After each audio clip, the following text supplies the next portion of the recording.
পুরা দুনিয়ার মধ্যে যদি নিউক্লিয়ার অ্যাটাক হয়ে যায় বা বিশ্বযুদ্ধ আরম্ভ হয়ে যায়, সব দেশের মানুষই কিন্তু মরবো, কিন্তু একটা দেশ আছে যে দেশের কি জানি একজন মানুষও মরবো না। ওই দেশটার নাম হলো সুইজারল্যান্ড। কারণ একটা আচরিত কথা হলো, সুইজারল্যান্ডে 1847 সনের পরে কোনদিন যুদ্ধ করে নাই। প্রায় 175 বছর ধরে সুইজারল্যান্ড কোনো যুদ্ধতে অংশগ্রহণ করে না বা যুদ্ধ নিজেরাও করে না।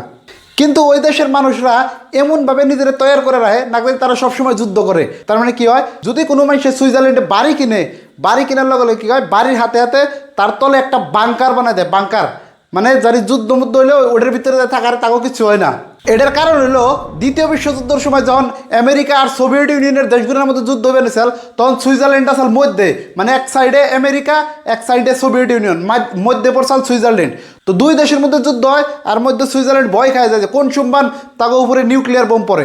1963 সনে সুইজারল্যান্ডের সরকার একটা সিভিল ডিফেন্স ল নামের একটা আইন বাই করে। এই সিভিল ডিফেন্স লর নিয়ম মতে প্রত্যেকটা ঘর, স্কুল, হসপিটাল, মিউজিয়াম যা আছে মানে দেশে সবের নিচে একটা একটা বাংকার থাকা লাগবে।